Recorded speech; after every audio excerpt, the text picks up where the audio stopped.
ang Presidential Broadcast Service. Radyo Pilipinas. Radyo Publiko ng Bagong Pilipinas para sa Bagong Pilipino. Naghahatid ng mahahalagang balita at impormasyon na guugnay ng pamahalaan sa sambayanan. Tulay sa himpapawid ng serbisyo publiko. Radyo Pilipinas. Radyo Publiko. Ang boses ng Pangulo. Sa Iloilo, Radyo Pilipinas. 585 AM. Oras sa Radyo Pilipinas, alas 9:01 sa aga.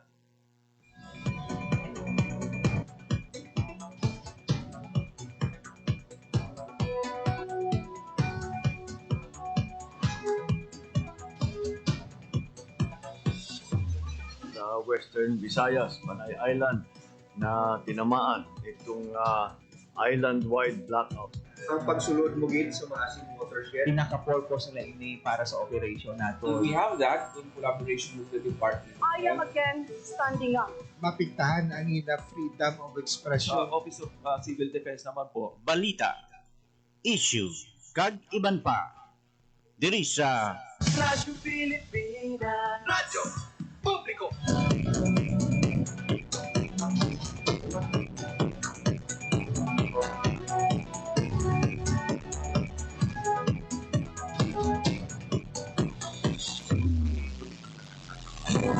Mayong aga Pilipinas, mayong aga Western Visayas. Sigal kag probinsya sang Iloilo kag kutob sa malabutan sang amon pagserbisyo. Tinggaman nga bahin sang kalibutan, naghahatag kami sa katahuran, mayong aga, good morning sa inyong atanan. Sa atong mga sukitag palamati all over Western Visayas, provinces sa Baclan, Antique, Capiz, Guimaras, Iloilo kag Negros Occidental, mayong aga gid sa inyong atanan. Abiyan, today is Friday, May 9, 2025. Hindi na ang ikaduha sa limatanan ka Biyernes, karon nga bulan sang Mayo tuig 2025.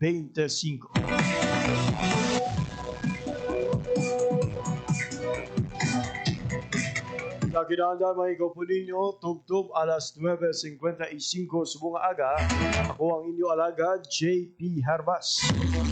Sa aton mga sugitag palamati all over Western Visayas, sa aton mga sugitag palamati sa mga merkado publiko kag sumuman, mga drivers ang naituhang masalakyan, tricycle, pedicab, mga jeepney and taxi drivers. Good morning gid sa inyong katanan. Tinatambyo tuman sa isa kamay dahil gadlaw mga Filipinos living abroad kag mga overseas Filipino workers. At sa aton nga pagbaragad subong nga aga, nakip sa aton nga pag-istoryahan mga biyan ang ining pagdeklara sang aton sining ahensya sa gobyerno sa Department of Agriculture na hilway na sa bird flu ang Western Visayas. Ano pala ang epekto sini kag ano ang mga dapat sa gihapon karumdumon kag ipatuman sang aton mga poultry raisers diri sa Western Visayas. Ibaloonin na mga biyan sa aton nga interview si Dr. Jonic Natividad. Asiplatan taman ang pilapag ka mga updates ikan sa nanoy tuhay ng mga ahensya sa gobyerno ag subong man. Wa naton nga malabot mga biyan ang Archdiocese of Haro sa ila sining reaksyon sulod sa formal na nga pagpili sang bag-ong Santo Papa. Person of Cardinal Robert Prevost ang pagkatawag na nga Pope Leo XIV. Si Pope Leo XIV is an American by blood at nangin Cardinal Bishop sang Albano. Damo ang nakibot sa iya sining appointment. Pagod kung balikan naton mabiyan ang mga listahan sa mga gin-forecast nga masunod nga Santo Papa. No, laka ka lang no makakita sang iya nga pangalan nga nalakip sa sining listahan. post sa mga graphics, sa mga forecast sa nanaytuhay ng mga organisasyon, ito ka-common ka mga pangalan, mga masami o kung matunog ng mga pangalan, included. Kung may ara man nga na-include si Cardinal Robert Prevost, pero limitado lang gid ang mga information kung mga organisasyon nga nagalakip sa iya bilang masunod nga Santo Papa. Naman ang rason kung nga sang inanunsyo ang bag-o nga Santo Papa kaina madamo gid sang nakibot kung natingala kanamaan man no nalipay kay finally after the death of Pope Francis tapos ang malawig nga paghulat nahatagan na sang klaruhan o kinatagan sino ang padayon sa iya sini iyang ginsuguran magapungko bilang masunod nga Santo Papa. For the information sa aton sini makuturan si Pope Leo XIV is the 267th Supreme Pontiff.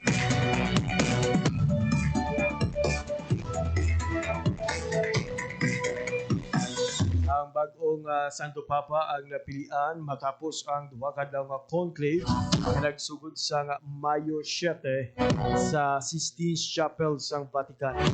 Siya ang membro sa Order of St. Augustine. Nag-resemble sa kay Pope Francis in his commitment to the poor and migrants and to meeting the people where they are. Saan ba mga kabyanan sa inyong lugahi? Tingwa naton nga malabot si Father Angelo Colada sang Archdiocese of Haro agud nga hibaluon ang ila sining nga reaksyon sa sining pagpili sang bag-o nga Santo Papa. Pero antes kita magpatpat sa aton sining nga mga balita, check-anay naton ang update sa sang panahon pod ang pag-asa Iloilo. Wala ang nauman nato nga paniampo sa mga adlaw sang Biyernes kag ano ang mangin maximum forecasted heat index diri sa aton nga rehiyon.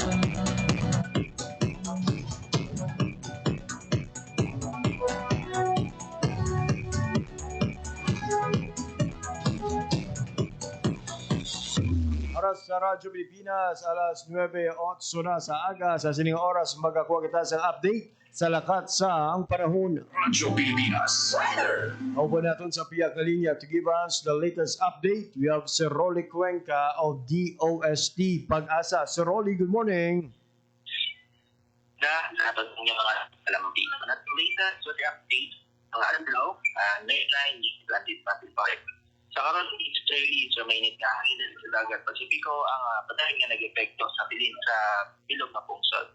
Bangon sining sistema ato sa Western Visayas naman nato ng generally mainit ang panahon. May mga posibilidad ng isolated ng mga pagulanulan pagpangilag panaguhog, ilibin na pagabot sang hapon, kagabihon, kagahon, dala sining Australia. May natugtog ko sarangan naton nga hindi ka na nabagat na nasidlangan aminhan na sidlahan, magadalain sila sa makanay, tugtog kasarangan ng mga pagbalod sa aton kadagatan. Forecast temperature na doon, niyara sa 27 to 33 degrees Celsius. Maximum heat index na doon sa nain nga station na doon diri sa Western Visayas, sa Rongat Capiz, sa 43 degrees Celsius. Sa Mabusaw, 40 degrees Celsius. Sa Iloilo City, 42 degrees Celsius. Sa Dumangas, yara kita sa 41 degrees Celsius kag sa Negros Occidental 39 degrees Celsius. Adlaw naton magabot lang kalas or nabot lang kalas 5:29 kag magato na din siya alas 6:03 karon sa hapon. Kaya mo na to later for the date hindi sa ilo pag-ata Oliver. Sir Rolly, sir, clarify ra naton kasi hindi kayo may nadlawag kinabantay kita nga low pressure area. Maybe know ano ang status niya. Yes, nalunod patay na low pressure area no sa ano na usaw ni siya na na hindi sa kahapon kagas aron wala kita may naman we are moving closer towards the adlaw sa hatol ng bayan or the election sa maabot nga Lunes. Sa inyo bala sir nga extended weather outlook most likely ano ang lauman nga panyempo sa atong mga kulturan diri sa Western Visayas? Hindi sa tayo ang aton na lang nato na mainit kag mga panahon no so buga at dikit sa mga kultura na dos magdalagi sa bayong organo as tubig ato no good ka if ever na ubod kita ka mantina patient. Alright, for your time information, hatag sa Radyo Pilipinas, so Rolly Cuenca, madamo gid nga salamat. Thank you so much. There you have it, mabiyan latest updates na katsapraon gidulong sa atong sang pag-asa Iloilo with Sir Rolly Cuenca sa pihak nga linya. Radyo Pilipinas. Radyo Publiko. Radyo Pilipinas. Ngayon mabiyan ha, wala na sang ginapantayan nga low pressure area diri sa aton nga pungsod kag ginalauman ang maraming panyempo sa adlaw sang Lunes dungan sang pagpili sa mga masulod opisyal sa pungsod Pilipinas.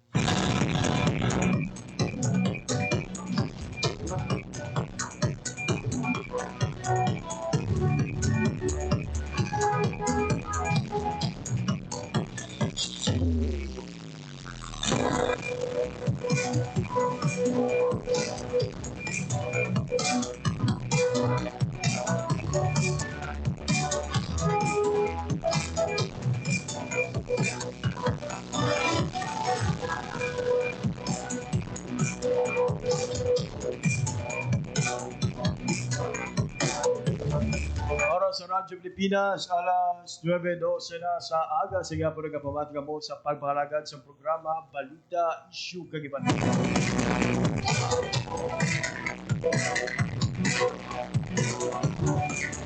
Sabihan sa aton nga pagpanumbalik.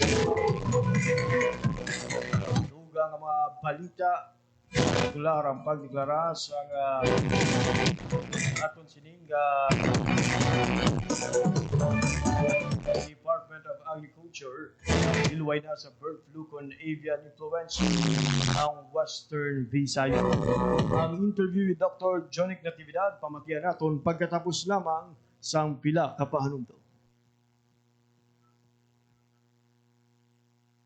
Ngayong panahon na ng kampanya para sa national at local elections, ihahatid sa inyo ng Radyo Pilipinas, Radyo Publiko ang mga kaganapan kaugnay ng May 12, 2025 elections. Hatol ng Bayan 2025. Ang mga paghahanda, ang kampanya, ang pagboto, hanggang sa proklamasyon ng mga nagwagi. Hatol ng Bayan 2025. Sa Radyo Pilipinas, Radyo Publiko, special coverage. Hatol ng Bayan 2025.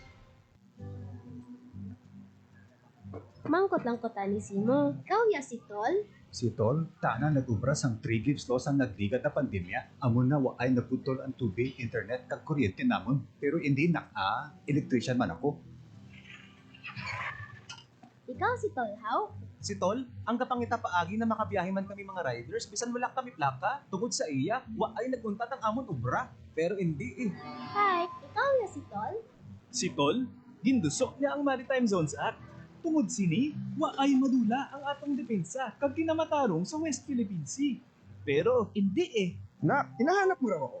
Tol, salamat gid kay ginbuligan mo ang mga estudyante para makukuha sang nubo ng internet load. Kung pwede ko magboto, iboto tagid kaya. Promise? Promise! Kay Tol, ang bulig wala untad. Number 61 sa balota, Francis Tol Tolentino, ang Tol ng bawat Pilipino. Abante Vista, party list number 35. Vista party list. Political ad day for Abante Vista Party List, Dear Ama Avenue, Cebu City. Paid by Manhoven and Sarahan, 17A Cruz, Barangay Amos, Navotas City. Under President Ferdinand Marcos Jr. sa administration, malaking bahagi ang economic zones sa Cavite sa pagtulak ng 2.73 trillion peso investment pledges sa kanyang termino. Dahil dito, makakaasa na marami pang katulad ni Bob Bismonte ang mabibigyan ng oportunidad sa bayan ng Cavite para maipakita ang galing ng Pilipino. So ang akin pong posisyon ay design director. Nag-formulate po kami ng ibang klaseng mga liquid resin para sa iba-ibang industry.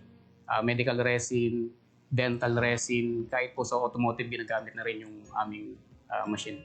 Ang pinaka-reason namin is we innovate products for Filipinos that could compete around the world. Sa nagbabagong Pilipinas, patuloy ang trabaho, patuloy ang pagbabago.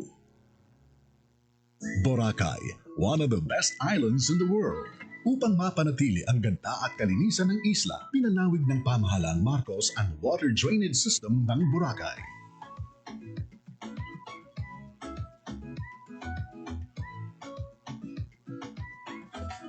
Suportado ng DOT TIEZA ang adhikain ng Pangulo. Kaya ito pong Boracay ay talagang binabantayan namin, pinoprotektahan namin, sinusuportahan po namin ang mga pangangailangan niya para ma-maintain niya yung standard as an iconic destination, hindi lang dito sa Pilipinas pero sa buong mundo.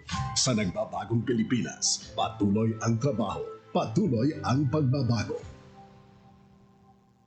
Beyond physically connecting the provinces of Samar and Leyte, the San Juanico Bridge has become a well-known landmark and a symbol of unity for the people of the two islands which it serves. Sa ilalim ng pamumuno ni Pangulong Marcos at sa pakikipagtulungan ng DOT TIEZA, muling sumigla ang turismo sa Samar, Leyte. Patunay dito si Rochelle Alfonso mula sa IM Travel at Lourdes Barrientos ng San Juan by the Bay Service Cooperative. Kahit walang ilo, meron na po talagang madami nagpupunta kasi ang San Juanico is landmark na talaga siya ng Tacloban City. Ang pagkakaiba na ngayon na double 4 na triple yung bilang. Ngayon po, paggabi po, pinupunta na po talaga siya. Pag po dumadami po yung turista, dumadami din po yung makukuha ng pagkabuhayan ng ating mga kababayan po dito. Papasalamat rin ako sa presidente natin dahil ito sa aesthetic lights kasi nakadagdag siya sa pagganda ng sarili nating San Juanico Bridge. With the recent completion of the San Juanico Aesthetic Lighting Project, I look forward to seeing the bridge turn into a true sight to behold not just during the day,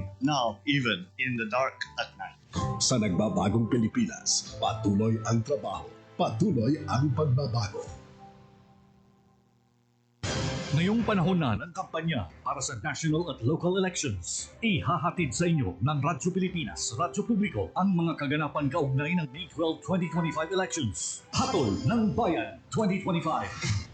Ang mga paghahanda, ang kampanya, ang pagboto, hanggang sa proklamasyon ng mga nagwagi. Hatol ng Bayan 2025. Sa Radyo Pilipinas, Radyo Publiko, special coverage. Hatol ng Bayan 2025.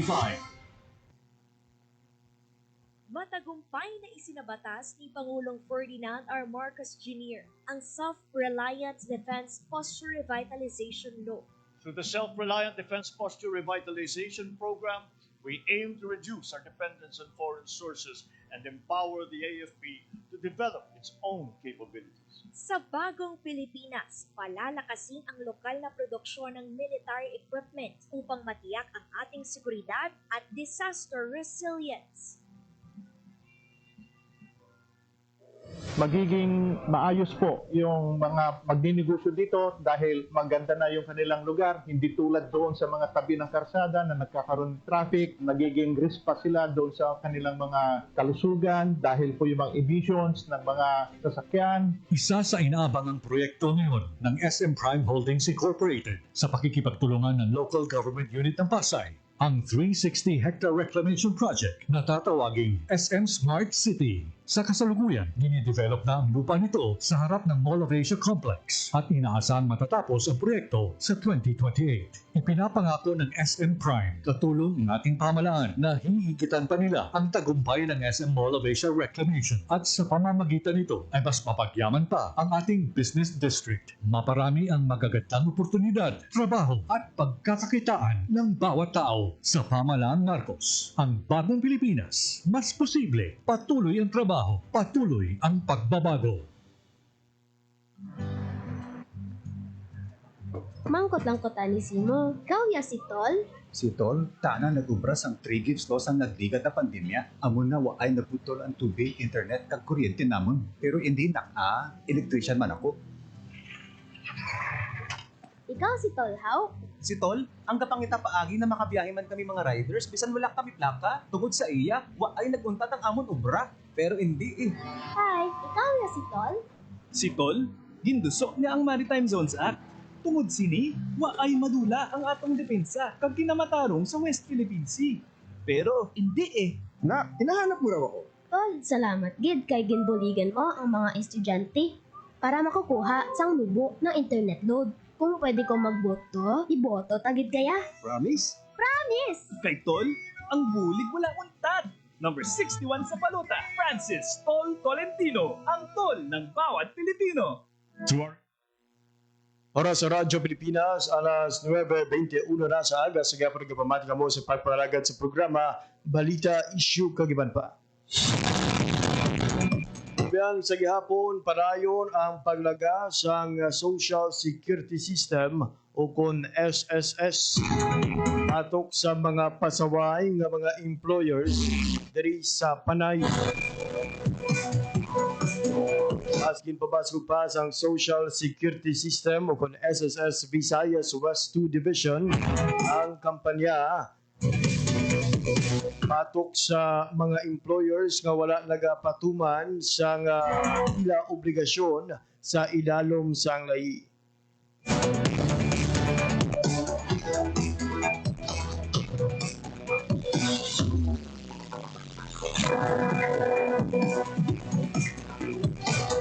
Pero sa kay SSS Vice President for Visayas West 2 Division, Angelo Blancaver, ang ilang branch sa Iloilo Central, Molo, Rojas, Antique, kag Calibo, nag-service ang written notices sa 87 ka delinquent employers sa ginhiwat nga run after contribution evaders o kon raise operation sini. Nagdangat sa 4.63 million pesos nga gintingog nga balor sang kontribusyon ang wala ginrimit sa nga 87 ka employer. Nabroan si dalom sang RA 1199 ginamanduan sa mga employer nga ipasakop sa SSS ang tanan nila nga empleyado sa sulod sa 30 ka daw. Mali mga biyan sa ila actual employment data o kung actual employment date kag i-remit ang ila nagakaigo nga monthly contribution. Ang mapaslawan sa pagsunod sa sining nga obligasyon mahimo nga magpangatubang sa nga multa nga 5,000 tubto ba 20,000 pesos. Masubo sa inyo mga biyan, bangod madamo ng mga employer ang wala gali nagparehistro mismo sang ila nga mga empleyado. Kaya wala taman ginapangayon just in case nga may disgrasya, aksidente, the moment nga mag-avail sa maternity benefit kag sa mga death benefit, ang inyo sini nga mga empleyado, iway sila lauman nga benepisyo halin sa SSS. Mayo ba na nagabaka-baka ubrang imo sini nga mga empleyado bulig nga matibo ang imo sini nga negosyo o kung kumpanya.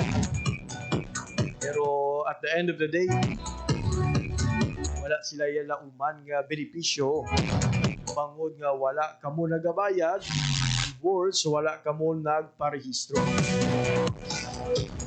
Dali suno kay Blancaver dapat nga magsunod gid ang mga employers nga ini. Tinataga na sila sa 15 ka daw nga mag-settle sa ila obligasyon. Nagpila sa ila mga biyan ang naghatag na sa inisyal nga pagbayad nga nagresulta naman sa pagkakolekta sa kapin 600,000 pesos na contribution kag penalidad.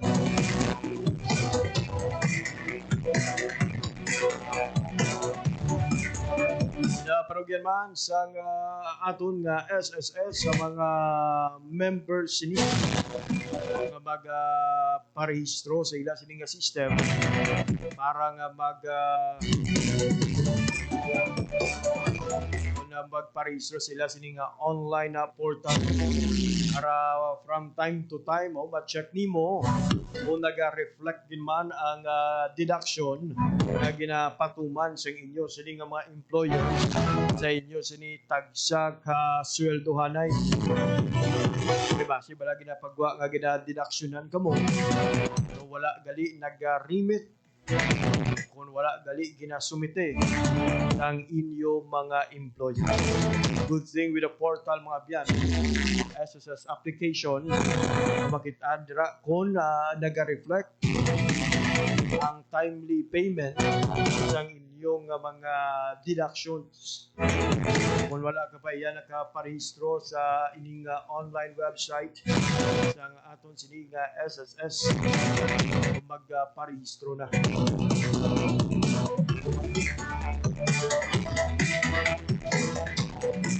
Kaya mga biyan, ha, sila mga malugay aton nga mga kaupod sa aton sining pagpalagad ang direktor sa Social Action Center sa Archdiocese of Haro, si Father Angelo Colada. Tungkol nga ipabati sa inyo mga biyan ang ila sining reaksyon sa pagpili siyang bagong Santo Papa. Son of Leo XIV.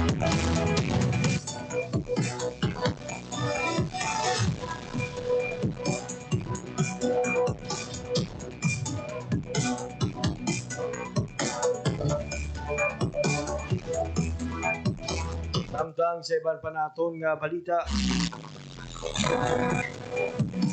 24 ka local farmer technicians gikan sa Iloilo kag Guimaras ang nag-upod mga biyan sa capability enhancement training for local farmer technicians sa Rayon 6 inaghiwat sa Villa Arevalo sa siyudad sang Iloilo.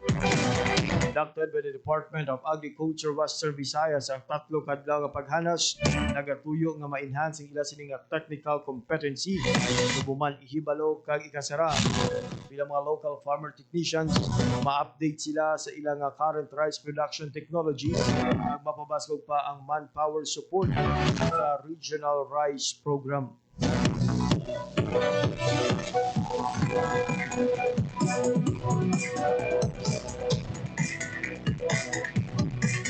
Samtang 36 ka personnel gikan sa DAWD operating units ang nagpasakop naman sa duha ka adlaw nga statistical training for non-statisticians kag ginkandak sang HRMS Learning and Development Team kag CERRMS kon sa CERRMS Conference Hall.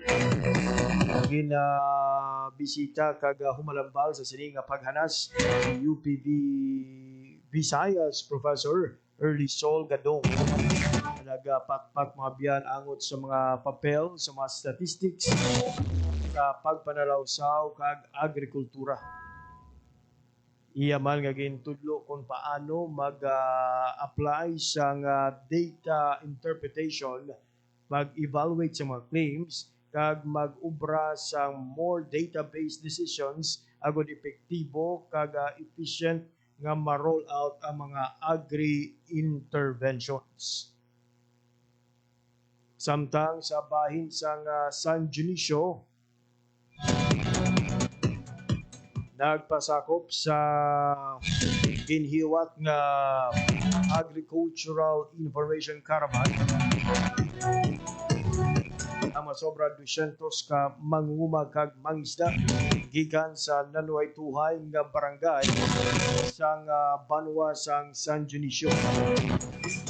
Ang nasambit nga information caravan nag-highlight sang Farmers and Fisher Folks Day sang Banwa ag may tema mga biyan nga bugay sang agrikultura kag pangisdaan aton pasanyugon.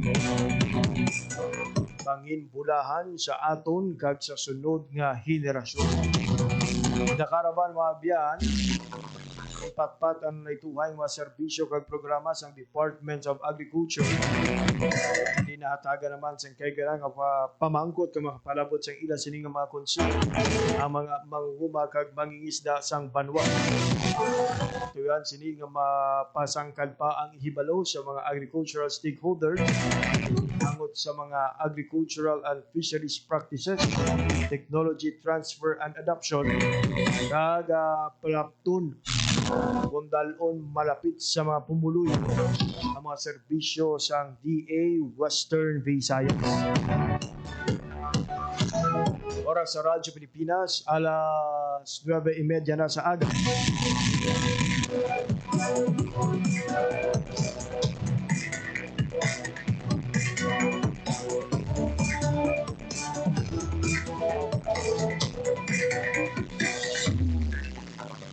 Oras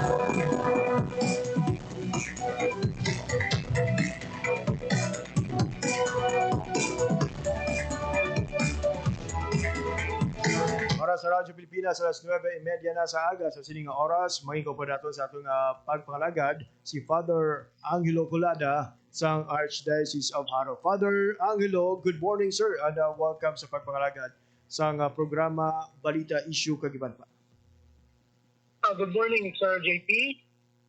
Father, yes Father, sang sining karon lang, formal na nga ginanunsyo ang bag-o naton nga Santo Papa si Pope Leo XIV. Ano ang reaksyon sa Archdiocese of Haro sa sining resulta sa conclave sa Vatican? So, of course, Habemus Papa, no, we have a new Pope and indeed we are happy nga ang Espiritu Santo no, nagpili na no, sa ngalan ni Cardinal Robert Francis Prevost, no? Mga tawag na Pope Leo the 14th. And so we are indeed grateful to the Lord to have this new Supreme Pontiff in the Catholic Church. Father, ano ang ato nga gina-expect sa liderato sa bag-o naton nga Santo Papa? Of course, we believe that Pope Leo the 14th will bring to the chair of Peter not just his canonical expertise, but the soul of a parochial priest who lived among the poor in Latin America. So, pwede masiliya ito nga a very rare mix. No? Ayan nga, possible nga nagdalaman sa mga kandidato at pagpiling sa iya. Kaya kasi ikaw ginati Espiritu Santo na napili. Pero kung panahon natin sa pag-actually man-announce siya as the new Pope, no? Hindi pa manigar nga in-research, di man natin siya. Diba lang? So, in-research natin siya kag ang iyang kabuhi, iyaman niya mga background, and then makita natin doon he's a missionary. No? Pag, of course, natao siya sa US, no? The first American bishop, Pope, pero nagkabugit siya no? Bilang nakapari no? sa Peru. No? So, sabihin niya sa isang kamisyon. And then, of course, balado na po niya, member na siya sa dicastery no? of bishops. So sa aton pa, no, may expertise man siya sa Vatican governance, kung katanaon na ito, no, nag-combine din siya nga ma-establishar na pagit, no, ang pagdumala no, sa tigmahan as a whole, no, but at the same time, makita na ito niya ang missionary na mga aspeto nga mo pagkanto sa mga tao. That is why you mentioned, ang word nga synodality. Kaya kung sabihin, ang man, no, ang ginasugna, ang ginasugna ni Pope Francis, kung sa itong we expect, no, nga ang tananman niya, ginagdan kagitiwaan ni Pope Francis nga may kabuhi, at matutlo sa atong bilang sa kasimbahan, mapalayo. Kung nakita natin ang pagtubo, ang pagsabat ng sa simbahan, labi na dito sa mga panahon. Father, sa inyong bahin, no, sa komunidad sang Kaparian, matunog man ini nga pangalan ang nangin pangalan ni Cardinal Robert Prevost nga subong si Pope Leo XIV or kaangay man namon nga mga regular lang at tumuduo nga nakibot nga gulpi lang na siya ang napilian sa aton sini nga mga cardinal sa conclave. Kung sa aton kung tanauna kung makita man sa mga papabili ito nila papabili sa mga list no sa mga according to ranks no, sa mga bishops na bilonggidan siya kung sa tantay butang sabi top 5 o top 6 kay of course ginatan ang gimanda ang mga nabilong sa mga dicastery kung sabi may mga commission sila kung sabi nila sila nagatrabaho sa Vatican especially sa pag-lead no, sa isa ka aspeto no, sa pagkamuhi bilang sa kasimbahan sa Vatican. Just like the Cardinal Tagle, no? The dicastery of the evangelization, no? May iban man nga mga obispo nga sa nainain man nga pagdumala no? sa bilang bulig, no? Kabulig no? sa atin sa Papa. So kung tanawin mo, ara agad man siya no, sa ano, pero hindi pa gid na pareho katunog. Possible kaya di ba nato niya mas natunog si Archbishop o si Cardinal Tagle.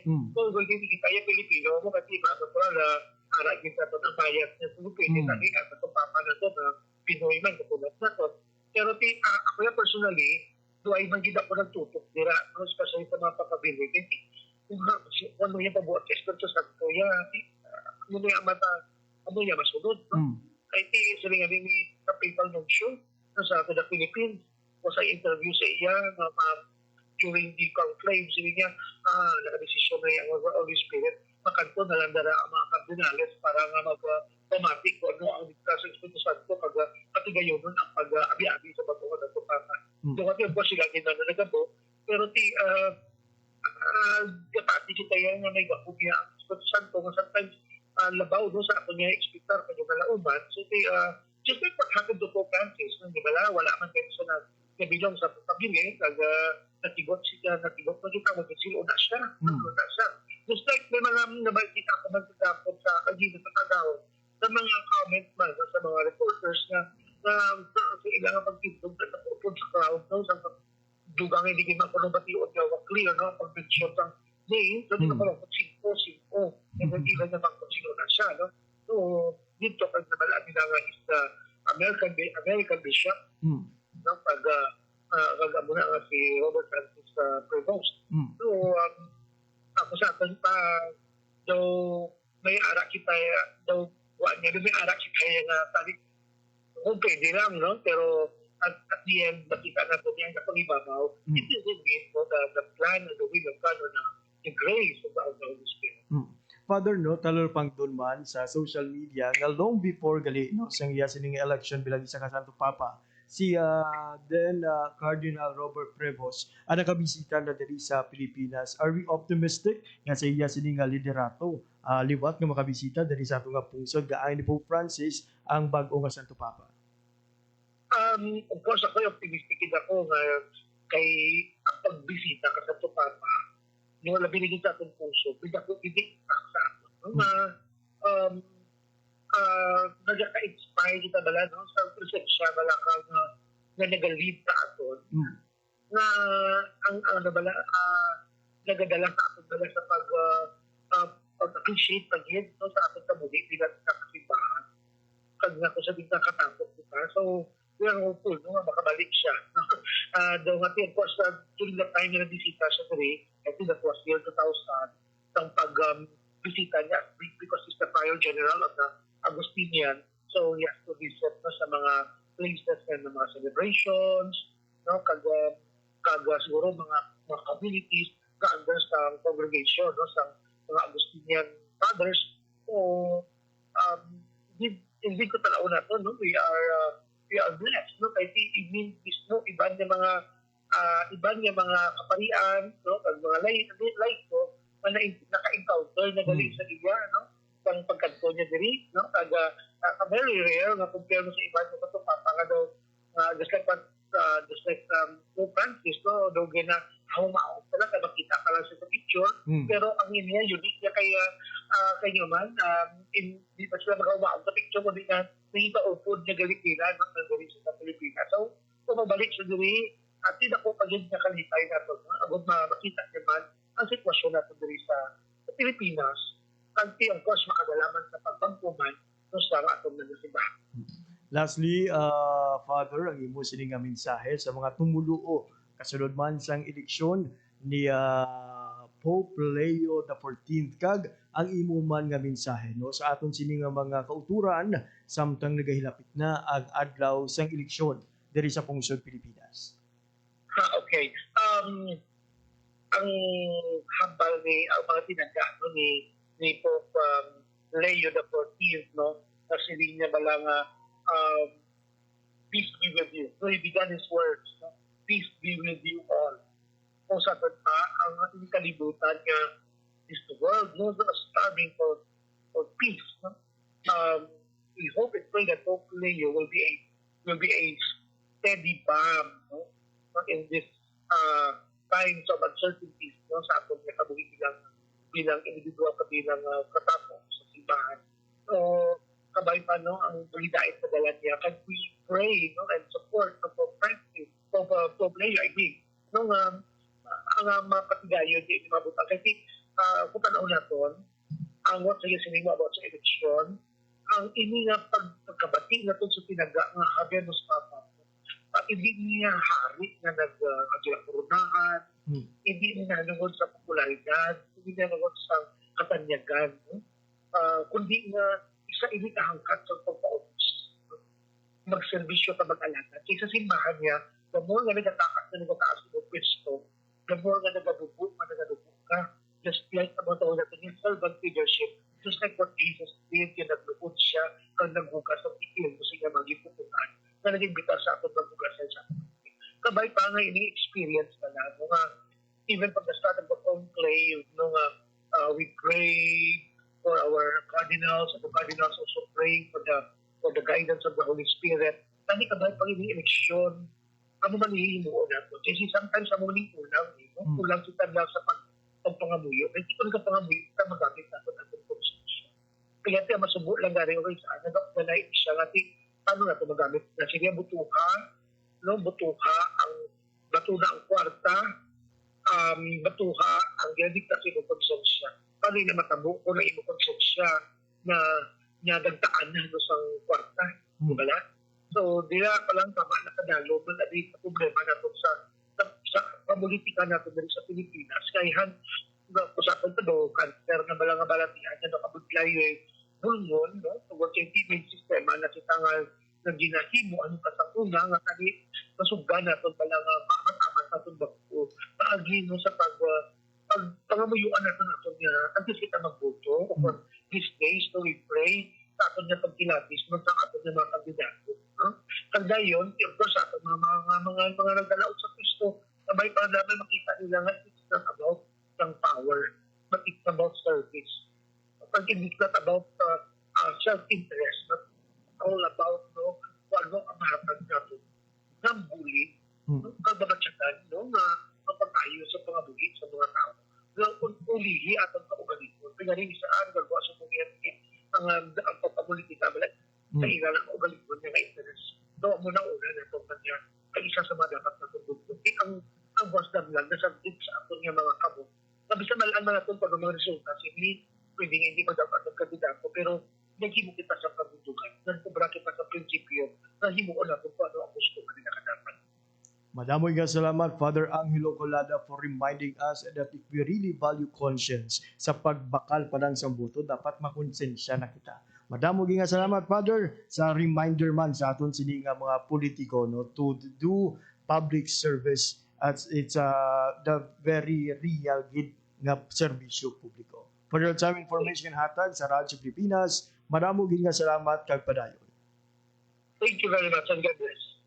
There you have it, mga biyan, si Father Angelo Colada sa Archdiocese of Haro sa iya sining reaksyon sa pagpili sa bagong Santo Papa kag subong man o sa iya sining pahanumdom sa nagahilapit nga piniliay para sa Hatol ng Bayan 2025. Oras sa Radyo Pilipinas, alas 9:44 sa aga. Kung sa mga kultura natin, nga nag-ulat-ulat sang sobre, aga ang ila perme nga linya, patunon ang kwarto, sundon ang consent. Kabay, nga mabatian nyo to, ang panumdom ni Father Kula, that if you really value conscience, dapat sa pagbakal pa lang sa imong nga boto, o sa pagbaton pa lang sa iyang kwarta halin sa mga politiko, makonsensya ka na. Alas 9:44 sa sininga oras. Igapabati naman natin sa inyo mga biyana ang kabahin sa nangin na pahayag si Dr. Jonic Natividad. Si may kantanan sa formal na deklara nga hilway na sa bird flu con avian influenza ang Western Visayas. Nakip sa mga resulta sining tubtob Hulyo 15 hindi na kinahanglan nga magpaidalom sa blood examination ang mga live poultry, iban pa nga size ang pispis itlog, iban pa nga poultry products magluwa sa buhi nga pato nga magsulod sa rehiyon. Aray pamatian nato mabiyan ang pila sa mapayag ni Dr. Jonic Natividad sa DA Western Visayas.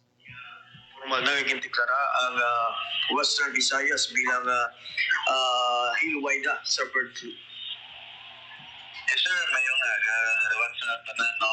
So muna na official na siya ang pronouncement kaya isuan kita sa memorandum circular sa Bureau of Animal Industry. Kaya aton nga isuan din sa wala kita yung bird flu, no case of bird flu sa Region 6. Ang isuan sa memorandum circular ngay na number 12 base na siya sa mga previous pa niya mga memorandum para ma-complete natin mula sir ang requirement pala na to prove na hilway kita tamang term ng hilway kita sa bird flu di mo na siya ang inisyo sa Bureau of Animal Industry. So, ano ka importante ang ining declaration? Anong ang significance sa aton nga mga mangunguma at the same time sa ekonomiya sa aton sining region? Yes sir, ining memorandum circular number 12 na series of 2025 actually naman na siya paibaloy na siya na hindi na hinanglan sa mga farmers nato mag-i-plus na sa ilang mga 5 and below, 5 and below na hindi na hinanglan siyang blood test. Wala mo, ang Bureau of Animal Industry, veterinary, quarantine, ang ibantayan ba sa mga pwesto na to, sa mga ports, seaports, airports. Kaya kung ang sir kung magyay ikaw sa birds, any type of birds, dapat may blood test negative result din sa bird flu. So tama na nakakuon sa mga farmers naton, di bakod mo alin ka pa sa bukid, tapos matapok ka na para pag-ibaras ka o hindi mo pa itatest mo nga manok. So makuon siya nagiging ano to ba ang result mo. So isa na sa mga may na nga mga epekto pero mabugat man sa ato yung mga farmers nga malaki sa traveling parking. Isa ka major yun yung sinaser is that ato yung mga large mga big players naton like mga layer farms, mga broiler integrators, kapit pa rin ang mga game house, mga sabong naton nila. Ang ibang tani dito naton, kung siningon, ang ining memorandum, resulta ini siya sir sa hamon na surveillance all throughout the region nga pangita naton si Bertlo kung nara siya mo. Wala siya, kita sa Bertlo. Kung siningon, ini ang mga large players naton, mga stakeholders naton yung mga tilangko, ang mga nag-provide sa pagkaon naton sir mo. Lechon manok, iglo, mga. So, makagawa ginawa sila gawa ay may assurance, in-assure sa DE, sa Philippine government na sige ang pagsagot sa manok diriya sa Region 6. Amo na nagaling sir, ang point pala still at risk po because ang na-identify source, ang possible na source ng bird flu, amo ang migratory birds. That's why ang schedule nato na sir, may time kami na magtanong, magkulit mo. Buligay kami na LGU, private sector, kita na di among laboratory, na buligay nila. So, ang nag-termine na siya, ang may migratory period, migration period na siya, mag-start sa October, and usually ma-end na siya mga March or April na mga binulan. Ako na siya sa identified internationally identified na siya na ako na siyang migratory or migration period. Kung di yan pala sir, damo na nasunod niya mga migratory birds from other countries affected sa bird flu. Hindi mo basta-basta sir ang panghangkat na dala sinigiti migratory o wala ka tinatiri sa ato ng ining mga carriers sa sining bird flu. Yes sir, so na actually subong on board na sa ato nga upod na nabulig na si DNR. And they are the only government agency ang maka-support or maka-consider na magkuha sample sa wild birds o mga wildlife. So, upod na nato sila. Although, mabudlan ng ibang nakaw sa wild birds, so we have to check mga battery-balon sila pala sir from other area, other countries pala. So, muna sir, ka na namin sini, kaya muna siyang outcomes ang binigay sa tanan. And at the same time, pagbataon ng termino, weaving, kung silingon, hindi na hanglan din ang mga farmers nato niya loyal magbiyahe sa ilang manok.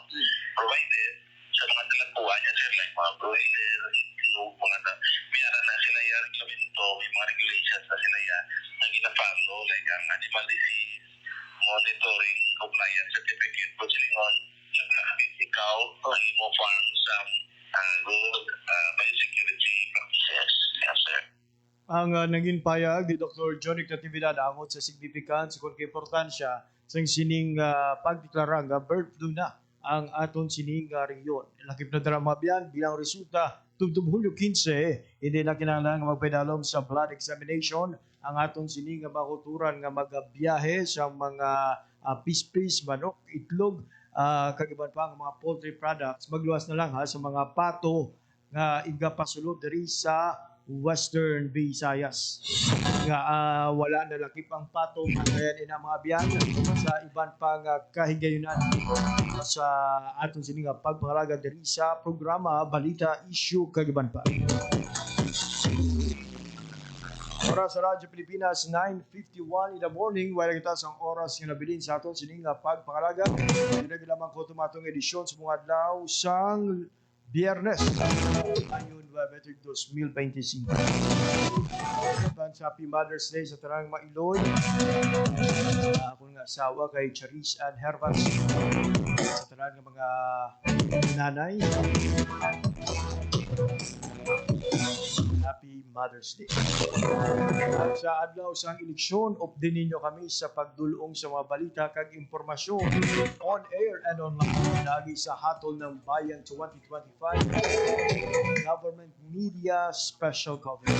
Higit lugar mga biyan sa naituhay ng mga government media station sa Presidential Communications Office, PTV, RP1, IBC, PIA, and PNA. Magasanib pwersa sa pagdulong sa mga balita. May gantanan sa pinili ay ang Hatol ng Bayan 2025. Balita sa oras kinabilin sa atong pagpangalaga dali na gilamang kuto batong edisyon sa mga adlaw sang Biyernes, Mayo 9, 2025. Sa ngalan sa akong mga katuwang technical, Engineer Roy Louie kay Pang sa studio, kag Mr. Jeffrey Bitita sa transmitter. Ako naman ang inyong alagad, JP Hervas. Madamong nga salamat sa inyong pagpamati. Maayong aga, Pilipinas. Balita, issue, kag iban pa. Diri sa Radyo Pilipinas. Radyo Publiko. Radyo Pilipinas. Radyo Pilipinas. Radyo Publiko. Radyo Pilipinas. Radyo Publiko.